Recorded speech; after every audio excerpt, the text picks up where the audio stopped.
Fala pessoal, tudo bom? Agora que você já aprendeu aqui no canal que time de futebol não dá dinheiro, vamos fazer uma análise aí, um raio-x de um ano do Pedro Lourenço na SAF do Cruzeiro. E aí ele também entendeu que time de futebol não dá dinheiro, então ele está promovendo uma profunda reestruturação, uma profunda reanálise dos objetivos para utilizar o time de modo que ele dê um retorno. Porque o time não vai dar um retorno financeiro exatamente, mas pode ser um excelente canhão de mídia para as intenções de expansão dos negócios do Pedro Lourenço.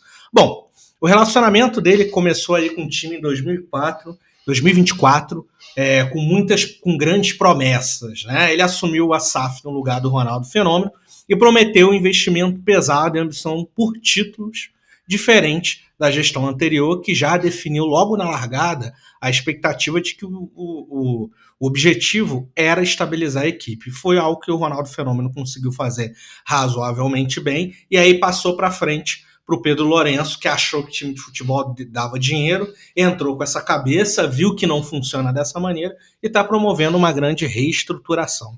A primeira janela teve mais de 200 milhões em contratações, então ele gastou muito dinheiro. E aí foi muito marcado por altos e baixos esse primeiro ano, né?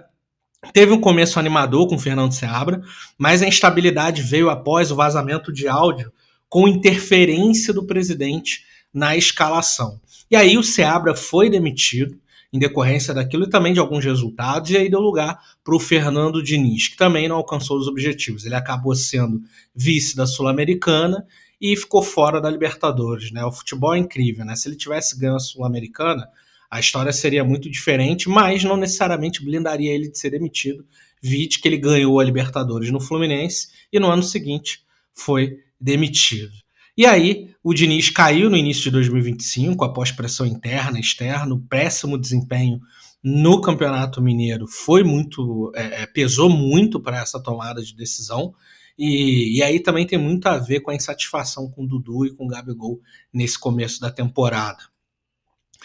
E aí, né, foi uma folha salarial que chega a aproximadamente 20 milhões por mês, né? Então tem o Gabigol, o Dudu, que agora saiu, né? Eles tiveram que pagar 15 milhões, muito menor do que os 60 milhões da multa rescisória que eles pagariam, né? O Dudu, visando ir para outro time, decidiu fazer esse acordo aí, baixar a pedida da multa para poder ir para outro time, mas custou bastante aos cofres do Cruzeiro, também o Fabrício Bruno.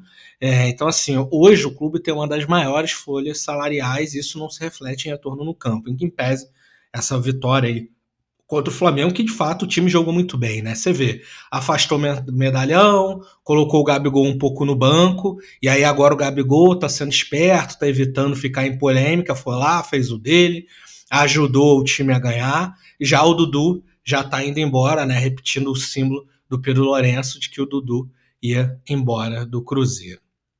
E aí, como falamos antes, né, apesar desses grandes investimentos, o resultado segue abaixo do esperado. E aí, esse um ano também foi marcado por crises internas e protestos da torcida, né? As organizadas protestaram contra o Alexandre Matos e o elenco após esse início muito fraco em 2025.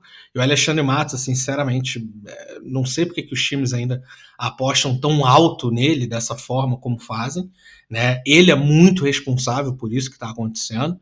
E também teve a questão, né, que os jogadores se reuniram com o Pedro Lourenço para cobrar das declarações públicas do presidente sobre as contratações mal feitas, que de fato foram mal feitas, ou seja, a carapuça serviu, né? E aí também teve a questão do Leonardo Jardim, conflito no elenco, né? Ele barrou o Gabigol e o Dudu, gerou insatisfação, mas ele fez o certo e o Pedro Lourenço parece estar dando respaldo que de fato o Leonardo Jardim precisa. Ele chegou, ele falou, deu papo reto na entrevista, né? Treinadores como ele costumam ser muito sinceros, doa quem doer, e deu certo. A diretoria teve peito para bancar o que ele fez e aparentemente está fazendo bem ao Cruzeiro, porque está mostrando uma nova postura e é parte dessa reestruturação que o Pedro está fazendo, uma vez que ele entendeu que time de futebol não dá dinheiro. O retorno de time de futebol, ele vem de outras formas que eu já expliquei em outros vídeos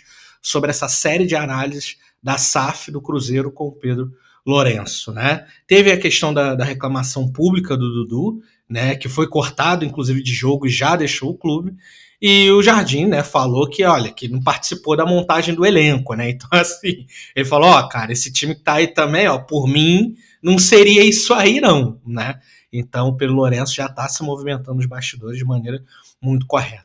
E aí, as expectativas que ficam para o ano de 2025 são: eles já consideram utilizar o time alternativo na Sul-Americana, porque teve um começo muito ruim e matematicamente ainda tem chance, mas dependendo do resultado do jogo dessa semana, vai ser fundamental. Eles querem ir longe da Copa do Brasil pelo time que tem no planejamento deles. Eles esperam chegar pelo menos nas quartas e tem o objetivo de chegar na semi. E, claro, aí chegar na final e ganhar.